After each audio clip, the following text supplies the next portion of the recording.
ஒரு கதை சொல்லிட்டேன் சார். சைலன்ஸ் ரொம்ப சத்தமாக இருக்குல்ல?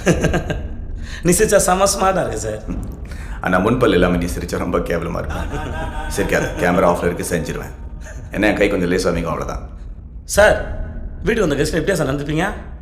வேதானோ வைலன்ஸ் சார். எதுக்கு சரண்டரான? ஒரு கதை சொல்லிட்டு போகலான்னு வந்தேன் சார். சொந்த கதை சார். உன்ன மாதிரி ஆளுங்களுக்கெல்லாம் ஒரே கதை தானே. நான் கீழே இருந்தேன், தெருநாயாக இருந்தேன், இது செஞ்சு அது செஞ்சு பெரிய ஆள் ஆகிட்டேன். அந்த கதை தானே. ஐயோ எப்படி சார்? என் கண்ணிலே படம் பார்த்தியா சார்? உன்னை பற்றி ஒன்று சொல்லட்டா? இன்றைக்கே 10 கோடி ரூபா கொடுத்து இந்த தொழிலை விட்டுருனா காசு வேண்டான்னு போயிடுவேன். ஆனால் வீட்டுக்கு போய் இந்த காசு எங்கிட்ட எப்படி போடுங்களான்னு திட்டம் போடுவேன். அதுதான் நீ. அதே 10 கோடியை உன் கையில் கொடுத்து என்னை விட்டுடு சார்னு சொன்னா விட்டுடுயா சார் நீ? என்னை வீட்டுக்கு போக சொல்லிட்டு எப்படி என்கவுண்டில் போகலான்னு பிளான் பண்ணுவேன். அதானே சார் நீ? Good one.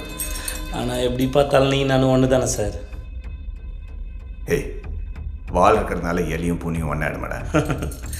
சார் வீட்டில் எலி தொல்லை இருக்கிற வரைக்கும் தான் சார் பூனைக்கு மவுஸு. ஆனால் அந்த எலி பூனைக்கு பயந்து பொரியல் வந்து மாட்டிக்கிச்சு. எந்த எலியாவது பொரியல் வந்து தன்னால் மாட்டுமா சார்? அது சரி, சாதாரண எலி அது 16 கொலை பண்ண பெருச்சாலியாச்சு. நீ மட்டும் என்ன சாதாரண பூனையா சார்? 15 என்கவுண்டர் பண்ண போலீஸ் பூனையாச்சு சார். இந்த 3 என்கவுண்டர் ஏன் சார் பண்ண?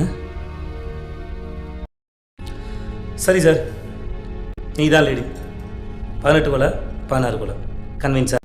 போலீஸ் நான் கோட்டுக்கு இந்த பக்கம், நீ அந்த பக்கம். சரி சார், ஒத்துக்கிறேன். நான் கெட்டவன் தான், நீ நல்லவன் தான். ஆனால் உன்னை நல்லவன் காட்டிக்கிறது என்னமோ ஒரு கெட்டவன் தேவையில்லை சார். கெட்டவன் கதை கேளு சார். கேட்குறது நல்லா இருக்கும், சுவாரஸ்யமாக இருக்கும், நிறைய ட்விஸ்ட் அண்ட் டர்ன் இருக்கும்.